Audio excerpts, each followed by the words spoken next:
On peut connaître Dieu d'une façon théologique, comme je l'ai dit. On peut connaître la doctrine, les faits historiques, mais si on ne prie pas, on ne connaît pas Dieu.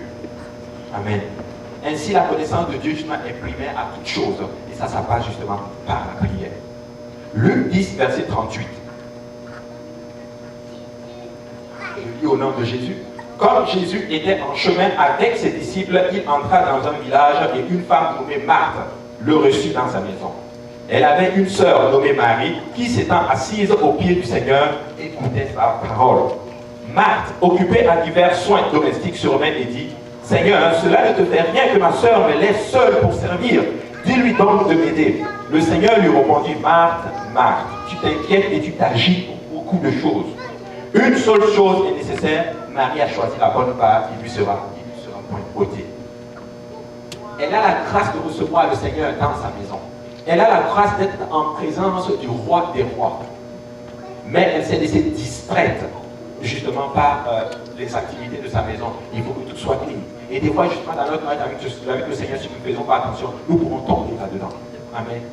Tellement occupés à faire plein de choses que nous oublions notre relation avec le Seigneur. Laissez-moi vous dire, le ministère, les études bibliques que tu reçois, même chez toi, même les prédications que tu écoutes, peuvent remplacer ton temps de prière avec le Seigneur. Amen. Marthe avait compris. Elle comprenait qu'au moment où Jésus était là, le plus important c'était être à ses pieds et entendre sa parole. Laissez-moi vous dire, Église de Dieu, tu ne peux pas rester au pied du Seigneur et ne pas sortir avec une parole du Seigneur. Parce que Dieu est un Dieu qui parle. Tantôt d'une autre façon. Il parle. Amen. Marie avait une seule chose à l'esprit. Elle était en admiration devant le Seigneur. Elle était en admiration devant le Seigneur. Elle était en présence du Dieu Tout-Puissant.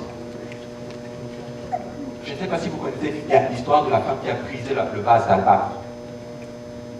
Pendant qu'ils étaient justement dans la salle, les disciples étaient avec Jésus. Ils étaient même tombés dans ce qu'on appelle, je dirais, la routine. Ça leur faisait plus rien. Jésus était juste là. Ils ont passé plusieurs temps avec lui. Amen. Mais il y en a une dame qui est rentrée. La Bible déclare qu'elle a brisé le vase. Elle s'est jetée au pied du Seigneur. Si vous prenez justement les évangélistes qui ont relaté justement l'histoire, l'un disait qu'elle a lavé le pied du Seigneur avec ses larmes. L'autre disait qu'elle a baissé ses cheveux. Mais moi je pense qu'elle a fait tout ça. Amen. Ainsi, Marie, dans cette situation-là, représente ce qu'on appelle la relation. Elle avait une relation avec Dieu. Et Marthe représente ce qu'on appelle la religion. Amen. Nous pouvons tomber dans la religion si nous ne faisons pas attention. Nous ne pouvons pas justement nous laisser. Je ne dis pas qu'il ne faut pas être impliqué dans la maison du Seigneur. Non, ce n'est pas ce que j'ai dit. Mais ça ne doit pas remplacer notre relation intime avec le Seigneur. Amen. Donc la prière est le véhicule qui va nous amener justement dans la présence du Seigneur. Maintenant, deuxième question qu'on pourrait se poser, quel est l'objectif de la prière? Et on peut justement en déceler 7 points. Premier objectif, c'est de connaître Jésus. Laissez-moi vous dire qu'on ne sera pas sauvé si on ne connaît pas le Seigneur. C'est dans Jean. Or, la vie éternelle consiste à te connaître, toi, le seul vrai Dieu, et celui que tu as envoyé, Jésus-Christ. Amen. Deuxième point, ce n'est pas seulement le moyen par lequel nous sommes sauvés, mais c'est le moyen par lequel nous restons sauvés. Amen. Parce que Graham a dit une phrase qui était extraordinaire. Cette phrase-là me trouve, et je l'avais dit une fois à la fraternité. Il a dit, si tu pries, tu ne vas jamais rétrograder. Amen. Si tu pries, tu ne vas jamais rétrograder. C'est des belles phrases, mais qui frappent. Amen. Prenez justement une batterie, par exemple. Si tu ne charges pas la batterie, quand elle meurt, c'est fini, elle ne marche plus. Mais nous devons rester connectés à l'Esprit du Seigneur. Amen. Nous devons connecter à Dieu. Nous devons atteindre un summum de prière où lorsque nous rentrons, nous pourrons opérer spirituellement, justement, sans difficulté. Amen. Si nous prions, on n'a pas besoin de prier beaucoup en public devant tout le monde. Il suffit juste d'invoquer le Seigneur et ça arrive. Prenez Élie. Élie avec les prophètes de Baal, il n'a pas fait une grosse prière. Il a juste demandé au Seigneur de faire tomber le feu du ciel. Et le feu est tombé. Vous savez pourquoi? Mais parce que derrière lui, il y avait une banque de prière. Il a fermé le ciel pendant 3 ans et demi. Moi, je suis de ceux-là qui croient que pendant 3 ans et demi, à chaque jour, il priait que le Seigneur ne fasse pas tomber une seule nuit. Amen.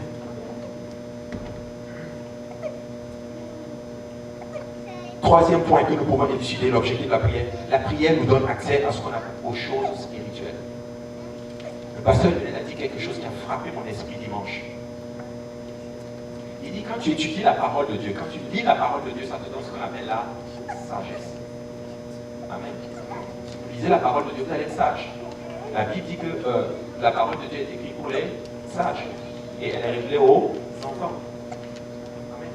C'est ce qui est écrit. Donc si tu lis la parole du Seigneur, bah, tu vas être sage. Ainsi, pour qu'elle te soit révélée, il faut que tu agisses comme un enfant. Il dit, venez à moi comme des petits-enfants. Amen. Et il a dit ceci, la prière te donne ce qu'on appelle l'intelligence spirituelle. La prière ouvre ton esprit spirituel.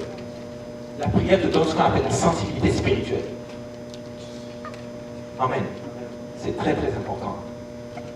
Nous devons prier. Amen. Et ça nous donne accès aux choses spirituelles. Marc 9 à partir du verset 25. C'est la clé du miracle. Jésus, Marc 9, verset 25, Jésus, voyant accourir la foule, menaça l'esprit impur et lui dit, esprit muet et sourd, je te l'ordonne, sors de cet enfant et n'y entre plus. Et il sortit en poussant des cris et en l'agitant, avec une grande violence, l'enfant devint comme mort, de sorte que plusieurs disaient qu'il était mort. Mais Jésus, l'ayant pris par la main, le fit lever, et il se tint debout.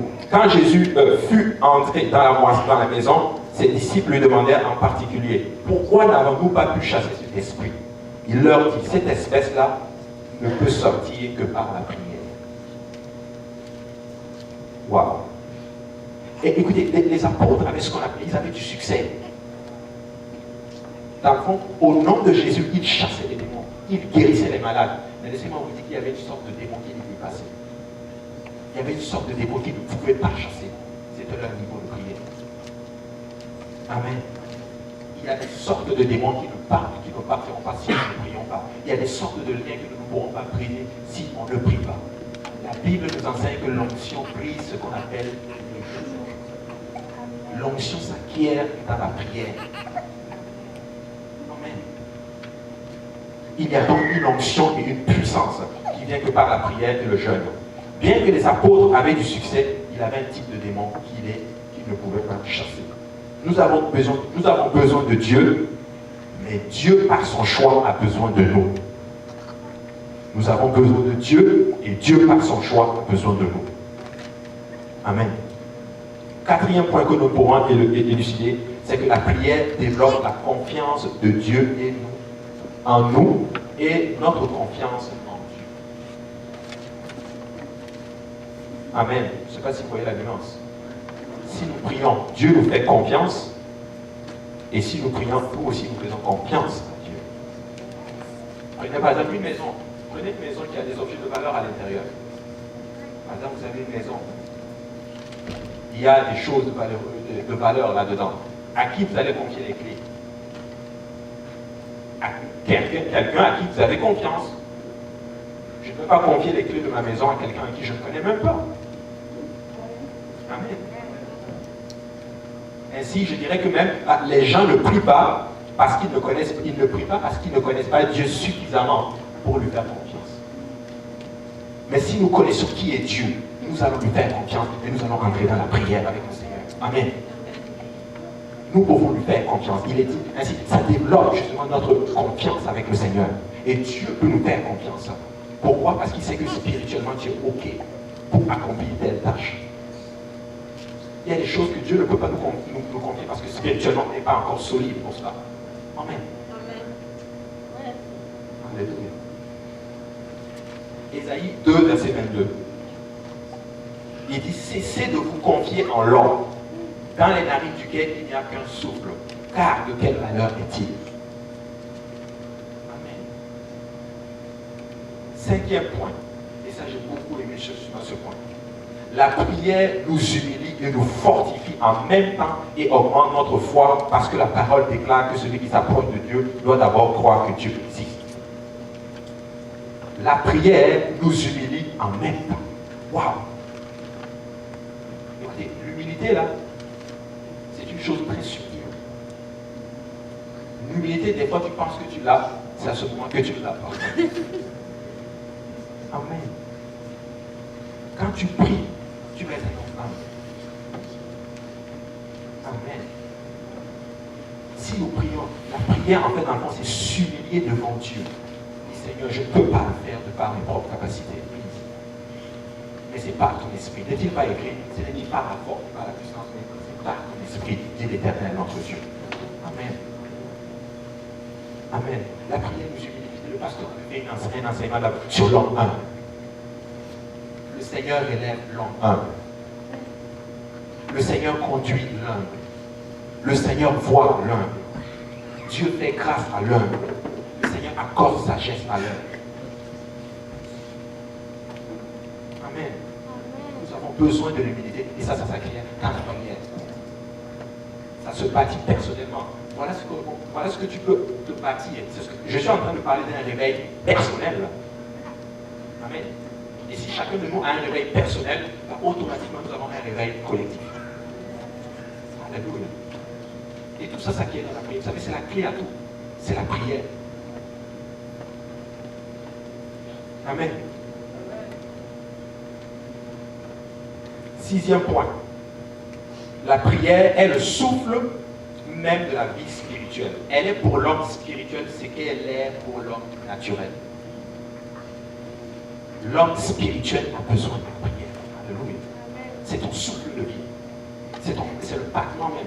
Parce que si tu ne pries pas, l'homme spirituel qui est né, parce qu'en fait, quand nous sommes baptisés au nom de Jésus, quand nous avons le Saint-Esprit, nous sommes nés de nouveau. Amen. Donc, il y a ce qu'on appelle l'être spirituel qui est né, qui doit aussi grandir. Amen. Cet être spirituel a besoin d'un air pour grandir, et ça passe par la prière. Amen. Amen. Nous allons bâtir notre homme spirituel, notre homme intérieur à travers la prière. Amen. 7e point que nous pouvons justement évoquer ici, justement, par la prière, nous devenons un avec le Seigneur Jésus. Ça, c'est le point que je voulais apporter. Nous devenons un comme le Seigneur Jésus-Christ. Comment était notre Seigneur? On l'a dit tout à l'heure. Il était ému de compassion pour les âmes. Alléluia. Il avait le fardeau pour les âmes. Une prière que j'ai demandé au Seigneur, donne-moi le fardeau pour les âmes.